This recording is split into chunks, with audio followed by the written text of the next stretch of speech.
Welcome to What's Leadership. I'm Liz Wiltsey. The more I learn about leadership, the more I'm convinced there's not a one-size-fits-all solution. So I am on my own learning journey, and I invite you to join me. Ebony Janice reminds me that being open about my journey is important. Each episode features someone I admire with actionable insights to share. So please join me as I ask, what's leadership? I am thrilled to welcome Desiree Adaway today. I've been a fan of her work for years, and I know the rest of you will be too. Desiree works with conscious and caring leaders to give them the skills to cultivate rich, rewarding, and meaningful relationships and conversations across race, class, and gender so that organizational culture can change. As a consultant, advisor, strategist, and senior trainer, she works with organizations to do two things: use equity and inclusion to their advantage and leverage leadership across levels. Welcome, Desiree. Thanks for having me. So let's get to it. What do you think is the number one challenge for leaders? I think it's accountability.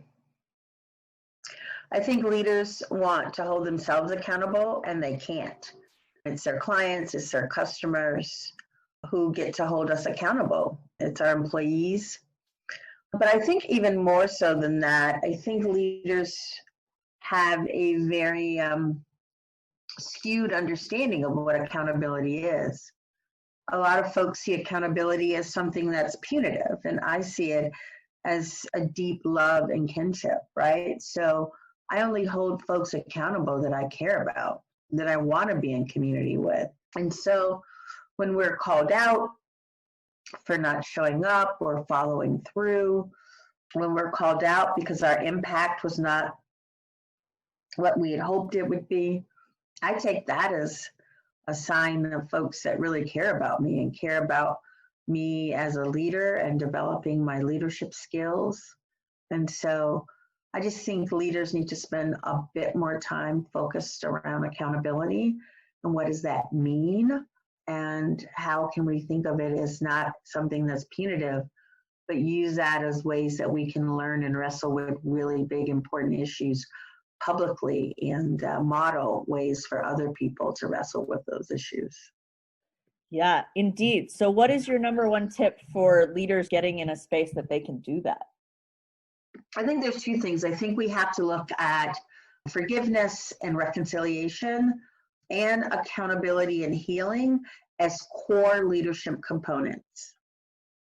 So as we think about what leaders are, for some people that's like, being able to speak publicly, that may mean being kind of brave and courageous. I think it also means that we understand how do we help in the healing of folks? How do we talk about forgiveness? How do we model forgiveness? How do we model reconciliation?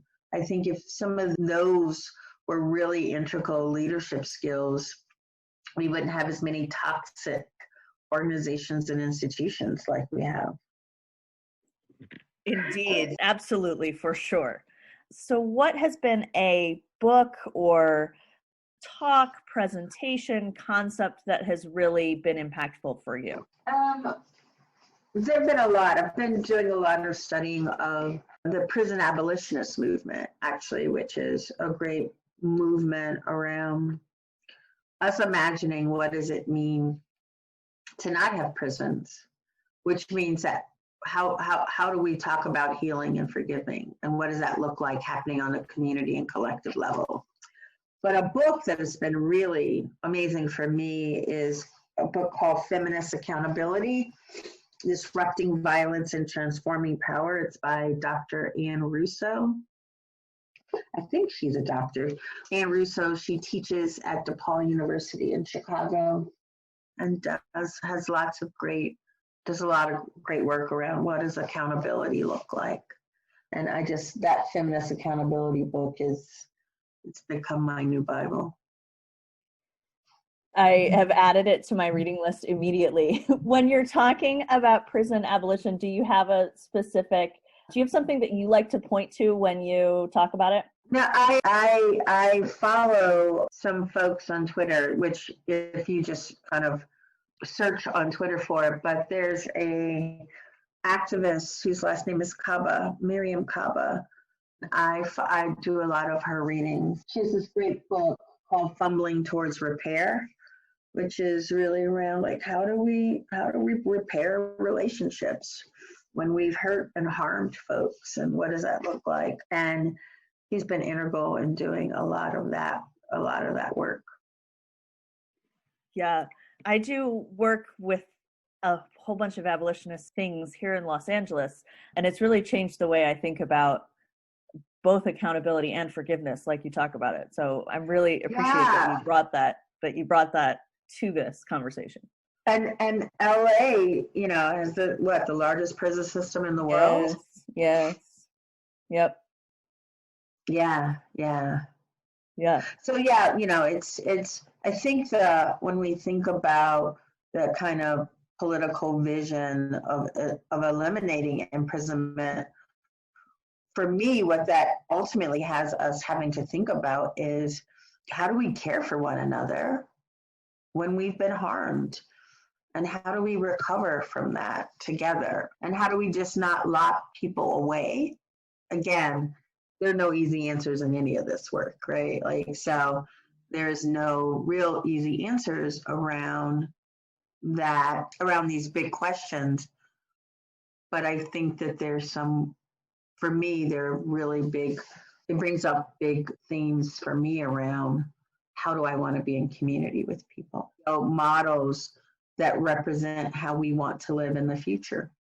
And how we want to be treated as humans in the future. In the future. So, yeah. Yeah. So what should I have asked you that I didn't? I ask that question to my clients all the time. I don't think there's anything, honestly. I would just say to your folks who are listening, leadership is a constant destination. It's a constant journey. We're all, it's not like you arrive and you're a leader.